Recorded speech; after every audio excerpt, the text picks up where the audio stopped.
Welcome back to Credentialing Chronicles, where we spill the doctor's tea hotter than your morning coffee. And give you the insider scoop on the wild worlds of credentialing, provider drama, and everything they don't teach you in med school. I'm Shannon, and she's Nylene, two credentialing pros with front row seats to the chaos, looking to make you a part of it. Yes, we want you to engage in spilling this tea with us. We need your love and likes, and we want to know what you think too. Look for us, please, on LinkedIn, Instagram, and yes, baby, even TikTok. Yes, we love to see your love. From fraud scandals to burnout breakdowns and why your favorite surgeon might actually be banned from 5 hospitals. Honey, we've got the gossip and the practical advice to keep you out of trouble and ahead of the game. So grab your coffee, your compliance checklist, and maybe a lawyer, and let's get into it.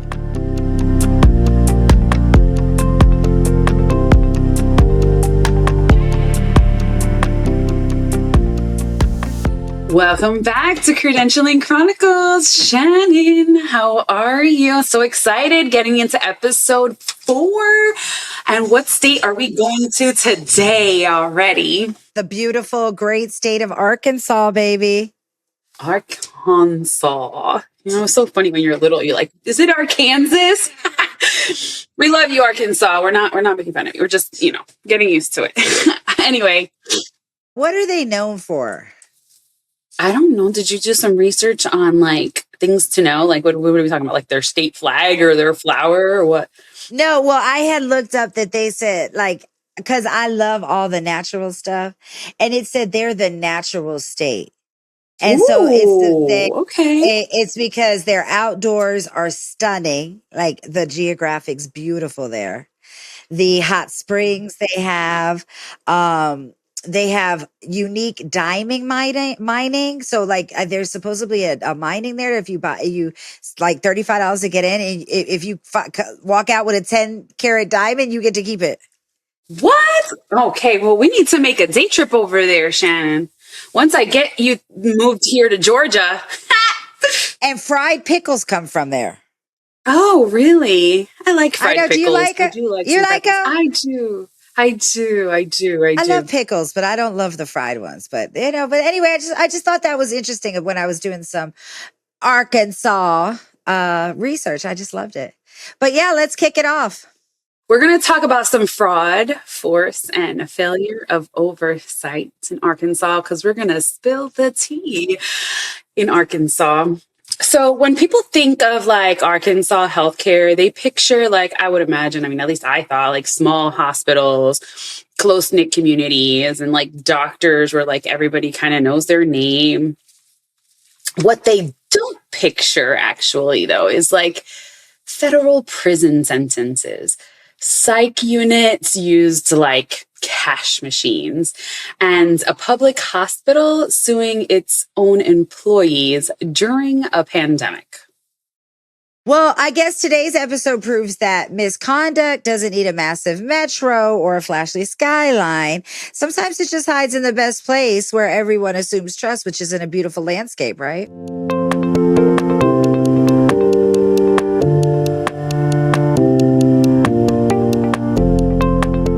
Okay, so today we're taking Credentialing Chronicles on the road. Welcome to Spilling the Tea Across America, guys. Arkansas edition. So you know me, Shannon. I love the tea. I'm sorry. I know. We've been talking a lot about Medicaid and also the fraud. So I'm just going to bring the tea right at the beginning of the episode this time. We're going to talk about the doctor, TRICARE, kickbacks, and prison time. Oh, this is going to be good. Yeah, so let's start with a doctor who didn't just cross ethical lines. He erased them. This doctor, let's say JM, because that's his initials, wasn't some fringe provider. He was licensed, he had a real license. He was credentialed, and then he was trusted enough to treat military families under TRICARE, which is, as you know, one of the most tightly regulated federal health programs in existence. Oh my goodness gracious. And it's so hard to get on TRICARE.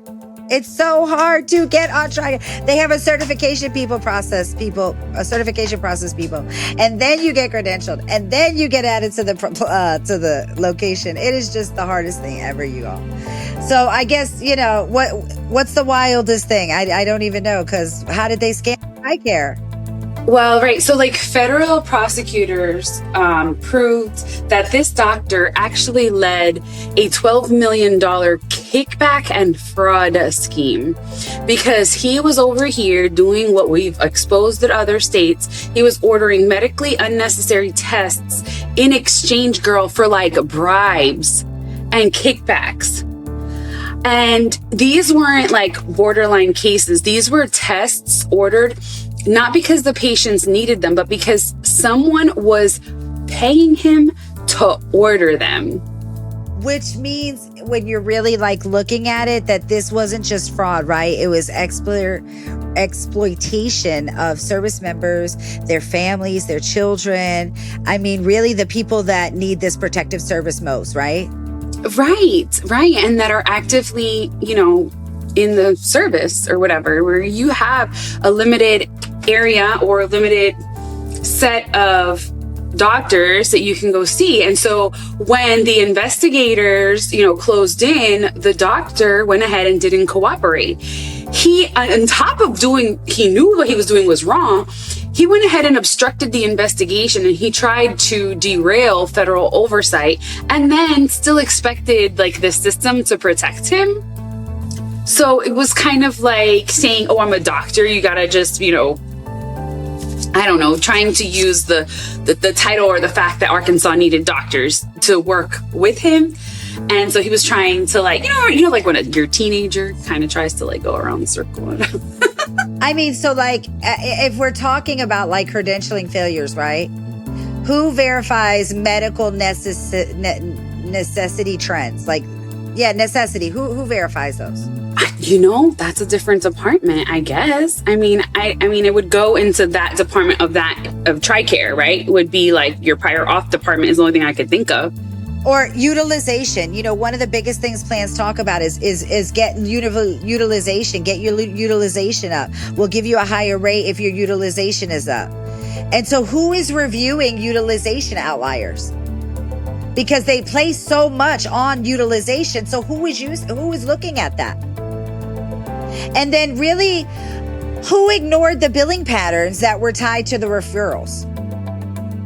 So when I hear this, and we hear this all the time, it's I understand that these things happen, but it literally took a whole system for this to happen, Niley. Right. It was failures on multiple parts. So what was the outcome? The outcome, girl, was he ended up being convicted of multiple federal counts. He was sentenced to over 8 years in federal prison. Oh my God. But he wasn't alone, because we know that doctors' offices, girl, this does not work alone in doctors' offices. So his co-conspirators were also sentenced in this case, because fraud like this doesn't just happen overnight. It grows when no one is watching, people participate, right? And then even too, when red flags are dismissed and we are focusing on this high productivity and, like you said, utilization. And that's the thing, is that they focus so high on it too. And that's what we keep telling MSPs, keep track of your data. You should be keeping track of your data the way that everybody else is keeping track of your data. Because when it's time for a raise, when it's time to see what you've done, what your worth is, who you are, what you've implemented, all of that, you all can be explained by your data. Exactly. So we got a doctor T. Let's talk about some hospitals T. Okay, I'm ready. When billing becomes, harmful, I guess. So let's talk about Arkansas's flagship institution. And we're going to call it it is the University of Arkansas for Medical Sciences, UAMS. This is the state's public academic medical center. It is taxpayer supported, mission driven. Well, at least it's supposed to be mission driven. It don't sound like it was mission or driven. I love you, Shannon. It sounds like they have become known for something else. What have they become known for now? I don't even know. Girl, debt collection lawsuits, tons of them. Well, UAMS sued patients for medical debt, and not just wealthy patients. We're talking low-income patients, people with chronic illness, and yes, even employees themselves that use the facility to obtain healthcare services.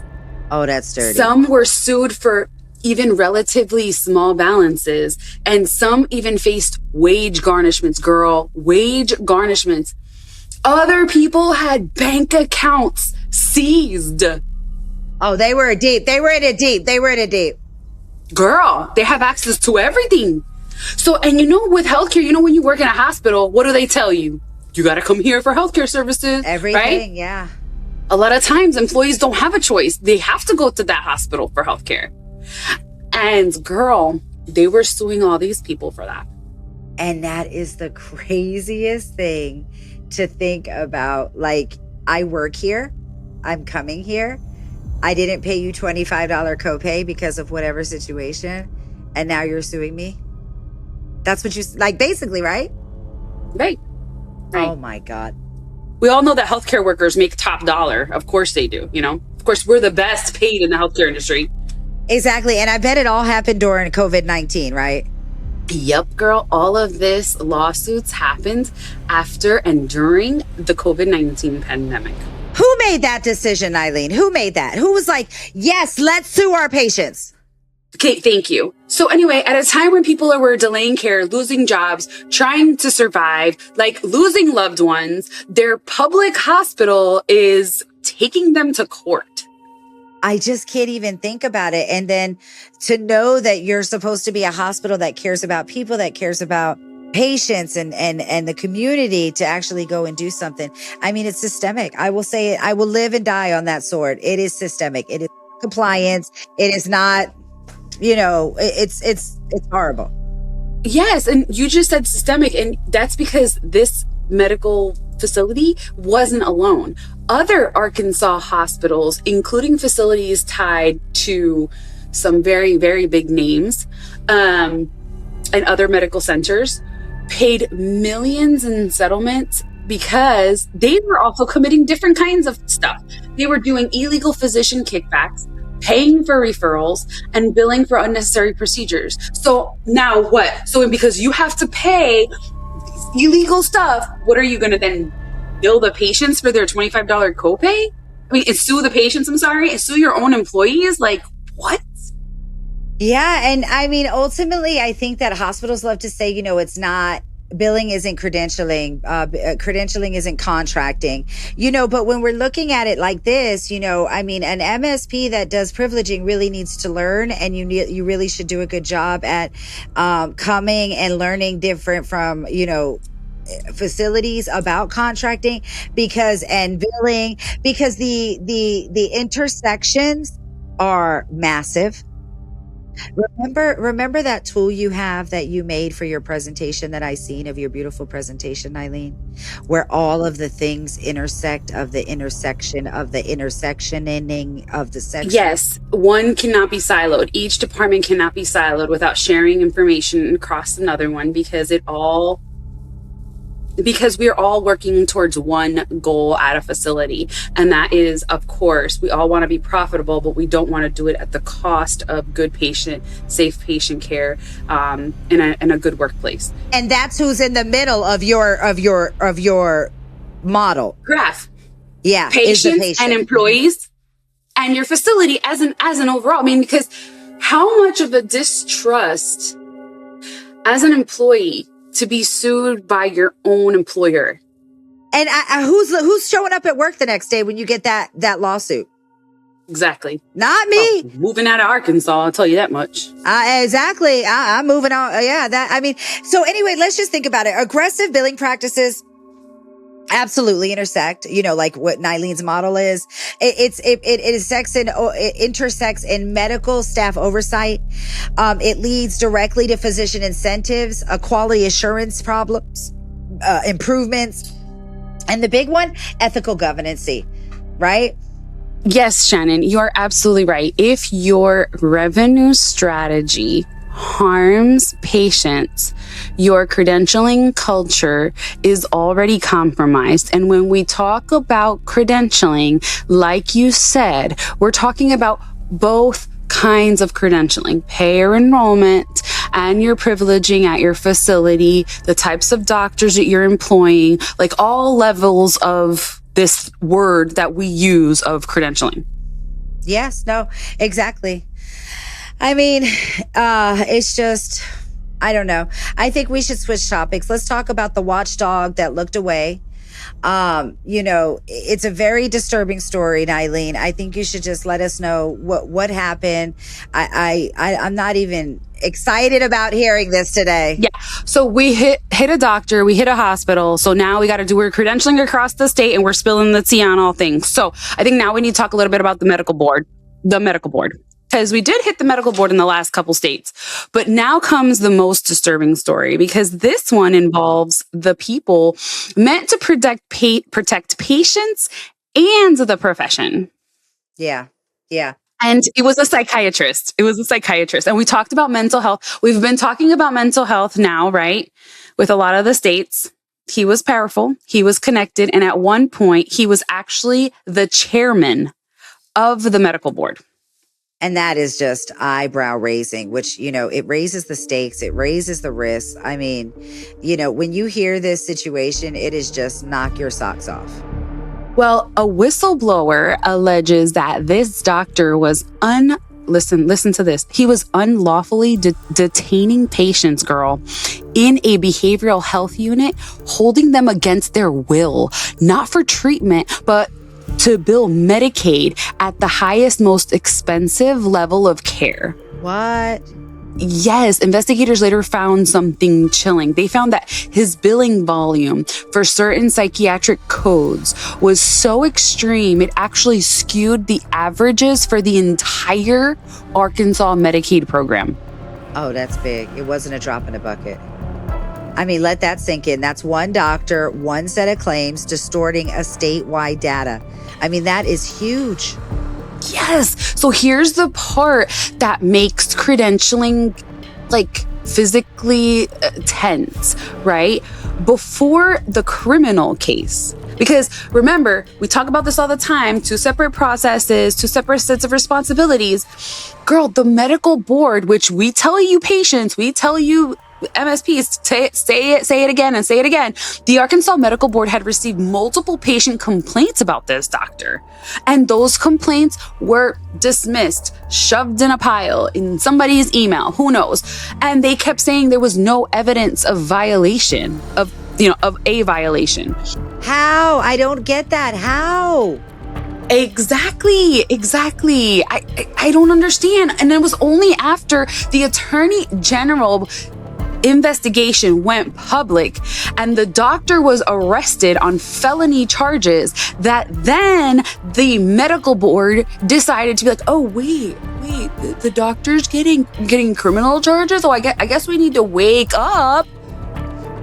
Only after that happens is when this doctor gets his license suspended. Dozens of civil lawsuits filed by formal patients. And now, actual criminal charges. Oh my goodness. I feel like you just uncovered the biggest fraud ever. I'm like, what? It's just, when you're looking at it, the board that once cleared him had a lot of explaining to do, basically, right? Right. And so when we talk about credentialing as a protection for patients, for hospitals, for the system, but Arkansas gives us a cautionary tale about what happens when credentialing stops being about safety and just starts being about control. Because in this state, credentialing didn't just fail. It was used as a weapon against people. I feel anyway. And you can chime in with whatever your opinion is, but I think it was used as a weapon against people who are admitted for behavioral health services, which we talked about isn't a stigma anymore. But to be held against your will and be like, oh, I'm ready to go home. The patient is I would love to see those medical records. How are you justifying a patient staying? Yeah. And I mean, it just seems to me like, who does the patient report that to? The medical board. And if he's the chairman, then he knows, or the former chairman, he knows other people. And so it's like, how do you feel safe as a patient or as an MSP reporting something when it's against the chairman? It feels like a conflict of interest. Well, of course, but I mean, who do you report it to then? If the chairman can just sweep it under the rug and see his name on a file, there has to be somebody doing a checks and balances on the state level. There has to be. So MSPs, let's talk about this for a minute. Engage with us. Tell us, what are you going to do if you find out that the doctors whose complaint is on is the chair of your credentials committee or the chair of your governing board at your hospital? That's a good question. And this has happened. I've been in that situation, right? Or the chair of your department. And now he's the one who's supposed to be reviewing, and you're like, oh, wait, it's actually the complaint is on him. Right? And that's where a robust peer review system happens. But still. Yeah, and that's really where the OPPEs, the FPPEs step in. I mean, you got to get your LPPEs done. Well, you have to make sure that they're structured in a way that find deficiencies. And then, when those deficiencies are spotted, to be able to have an FPPE to figure out what is the root cause analysis to those is very helpful. And, it helps, it protects your organization. And that's what we need to do. If we see people doing things like this, I mean, the first, inclination should say, protect the patient, protect the organization from risky practitioners. So we're talking about, we have that situation.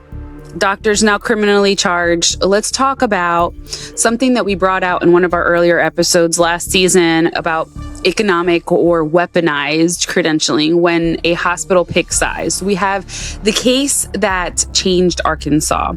We're going to rewind to the mid-2000s. Arkansas's largest hospital system rolled out a credentialing policy that on paper, I guess, sounded neutral, but in reality, it was like explosive. The policy denied admitting privileges to doctors who had ownership interest in a competing facility, specifically Arkansas's Heart Hospital. So it was Baptist Health versus Arkansas's Heart Hospital. And Baptist Health, they're such a big player in Arkansas. Biggest organization. I mean, these weren't unqualified physicians. They didn't have problems. They were fully trained, licensed, credentialed, right? I mean, their problem is what? That they invested in a different facility, correct? It sounds like retaliation. It sounds like bullying. Right? So the Baptist Health argued that it was about quote unquote conflicts of interest. Weird. So yeah, they're saying that it was about quality or about protecting patients, but guess what? At least the courts didn't buy it. A state trial court and ultimately the Arkansas Supreme Court ruled against the hospital.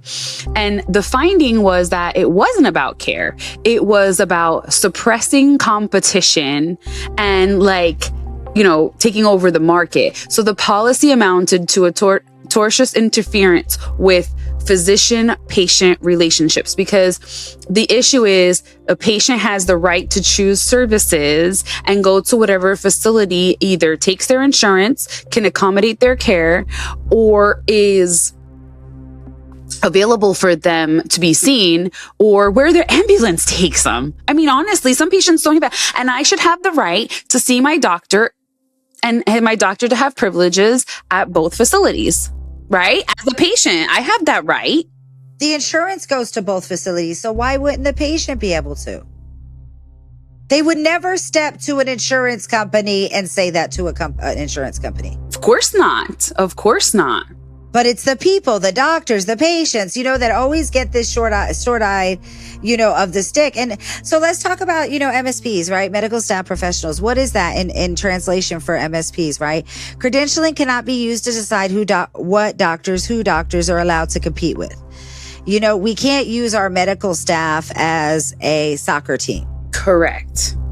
I mean, if you're looking at a credentialing takeaway, economic credentialing is a bright red line.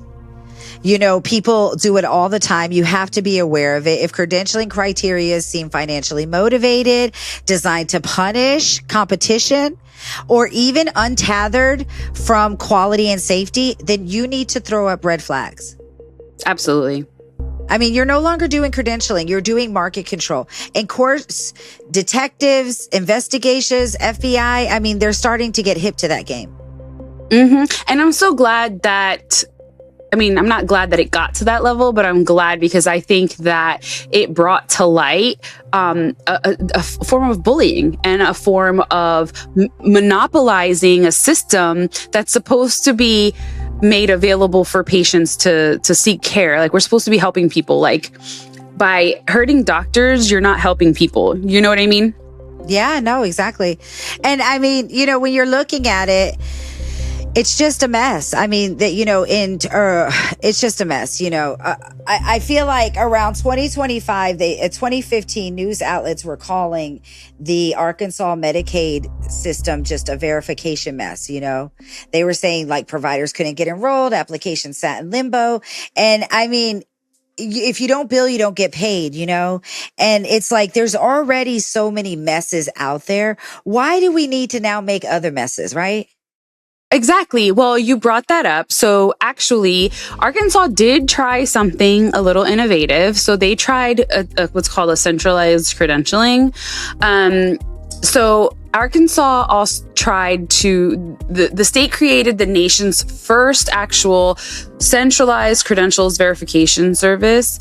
What we know as like what you do. And it was, like a CVO, but they called it the CCVS, and it was housed within the state medical board. And the idea was a solid idea. It was a good idea, is what we want, right? Is you verify credentials once, you store them centrally, and you stop making doctors like resubmit documents endlessly.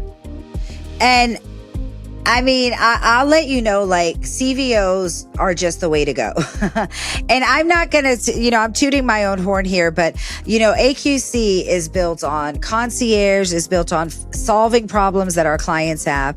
And so if your files are never ready for committee, if you can't ever, if you hire a lot of locums and have, 99 affiliations, we kind of help people with really big problems, but on the bigger end of it, every hospital should have a CVO partner, because volumes go up, volumes go down, people get sick, people have maternity, family members get sick. And to have somebody already on staff that knows your ways, knows how you do things, all you have to do, you're already prepped and everything, send a file their way and get it processed.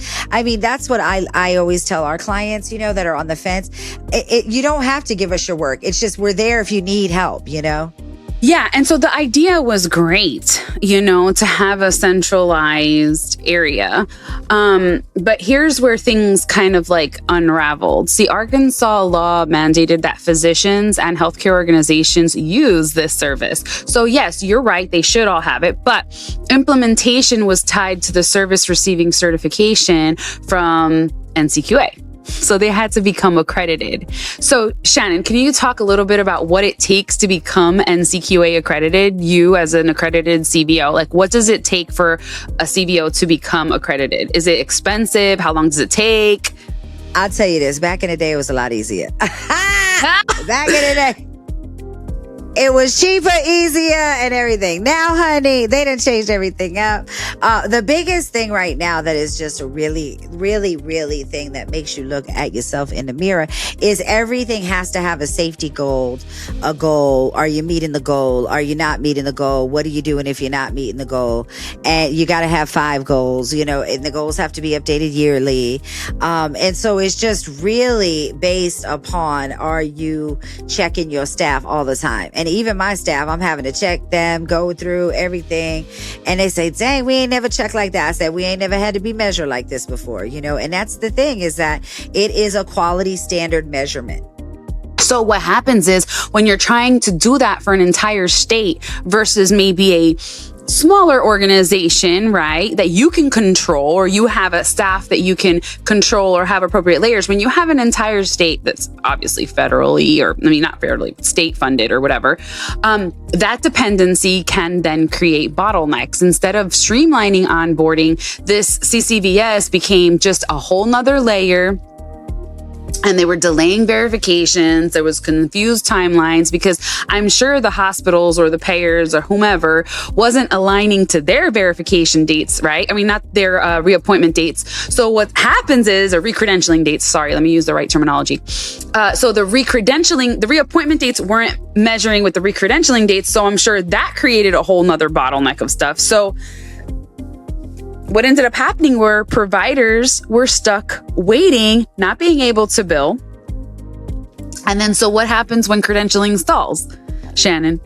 Access to patients go down, provider money goes down, organization money goes down. I mean, there's just so many things that it's a ripple effect, right?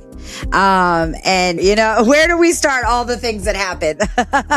Well, then, right. So you say the delay access to money. Who do you think is the first payer that's affected? Medicaid, all the time. So around 2015, the news outlets started calling it what it was, which was just a Medicaid verification mess. And providers couldn't get enrolled. Applications sat in limbo. Credentials were always pending indefinitely because they were trying to meet all these quote unquote measures. And then, like you said, if you're not enrolled, you can't bill. If you don't bill, you don't get paid. And so which areas, Shannon, do you think got hit the hardest? Of course. Well, it would be patient care, patient safety, rural areas, behavioral health. It's primary care, I'm sure, geriatric care, the places Arkansas needs providers the most, right? Exactly. So in response, then the Arkansas Department of Human Services moved to then quote unquote modernize. So what they did was, girl, all of this CVO stuff, it was happening on paper. They were trying to be a CVO on paper. So they finally, after this craziness happened, this thing blew up. Girl, they decided, we're going to do an electronic enrollment system. I'm sorry, what? You were trying to do this on paper? A poor mailman. So they went ahead. They're like, let's modernize. I'm like, you waited until 2015 to modernize? Like, what? That's the craziest thing. Right? So you get this great CVO idea, but you still decide to do it on paper. Anyway. Well, that's the thing, right? Everybody wants to fix stuff, right? But it's like, what does it take to fix it? And then you're like, okay, take this, and this is a plan, and it's a 7-piece pie, and then we got to cut off each piece at one time. Taka taka shakalaka. And then guess what? Don't nobody want to fix it no more. They just want to do it the easy way. I'm totally dealing with that because that's my entire company is you going in and fixing and streamlining processes. And that's the number one hurdle, is that when you outline or you try to say like, I'm sorry, but this is what it's going to take, it's hard and some people just want to walk away. So anyway, they finally went electronic, and then they did a real-time application, which, hello. And so they had targets to cut enrollment time from like weeks to days.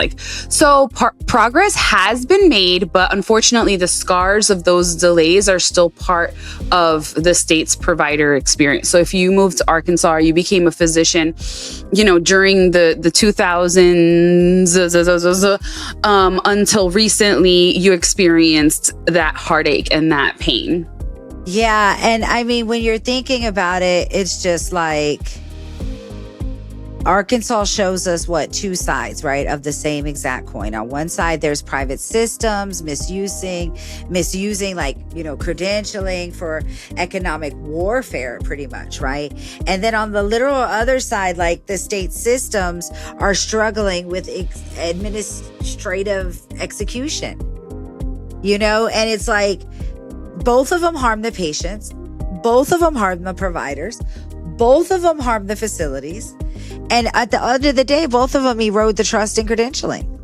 Yeah, so credentialing should never decide who wins the market share, who gets punished for investing, who waits months to serve patients because they can't get, enrolled.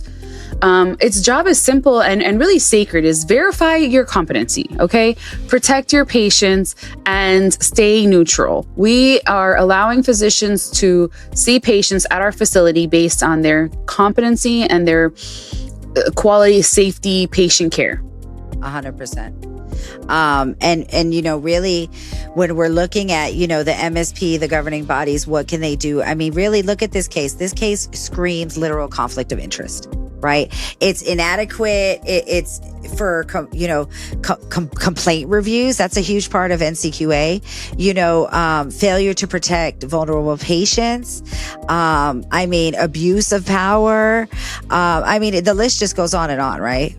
Mm-hmm. So when boards go ahead and protect reputations instead of people, abuse then is what becomes the policy, right? So let's talk a little bit of our PSA of spilling tea across America. Arkansas really teaches us this. Fraud isn't always hidden. Sometimes it's documented, complained about, and ignored. It's just we be doing these episodes and y'all can see it. Credentialing every day is not just paperwork. It is not. It's patient protection. If you ignore utilization outliers, you are not protecting the patients because the patients are what are creating those utilization outliers. Okay. If you dismiss patient complaints, you're not protecting the patients. If you allow power to override process, you're not protecting the patients. And MSPs, we are supposed to protect the patients, protect the provider, and so that is our job. And you don't just risk compliance failure, my love. You risk lives. You risk, hurting the providers, Exactly. And so one of the things we can definitely use to remain compliant while we do credentialing is we have to take a minute and talk about Baton Health. So Baton is a platform that we can use to go ahead and run all verifications all at once, all of our sanctions, ongoing monitoring, like everything that a facility needs to really do primary source verification, but not only primary source verification at a reasonable cost, but ongoing monitoring throughout the year. So you create your roster and you get those doctors listed. So our processes matter. The tools we use in credentialing matter. Yeah, it does. Yes, and the information that we save and we obtain, all of that matters. So please make sure you click on the link at our show notes to find out all about Baton Health and how Baton Health can help your organization. But next stop on credentialing and spilling tea across America, girl, another state. Where are we going? Another system, another reminder that overstate matters, girl. Where are we going? Yes. One of your favorite states. Where you're going. Know. You're going to be in this state soon. I'm giving me a good vibration. Yeah, good vibration. That's the song I think of when I think of California. Not you singing. All right. So MSPs, let us know if you're from Arkansas and have not listened to Credentialing Chronicles. Please let us know. Did we miss a spicy tea spilling story in your state? Are we hitting the head on the nail? And if you're in California, girl, DM us, okay? Send us messages. Tell us what we need to be talking about. We're recording it next week, so help us out. Woo, that was a whole lot of tea. Who knew doctors had more drama than reality TV? And if you think that was wild, just wait till next week. We've got more stories, more scandals, and more credentialing chaos coming your way. And if you love the tea, please don't keep it to yourself. Like to show us you're listening. Please comment and join the conversation and follow us on LinkedIn, Instagram, and TikTok. Also, share so everyone else can sip with us. Yeah, so see you next time on Credentialing Chronicles. Stay credentialed, not canceled.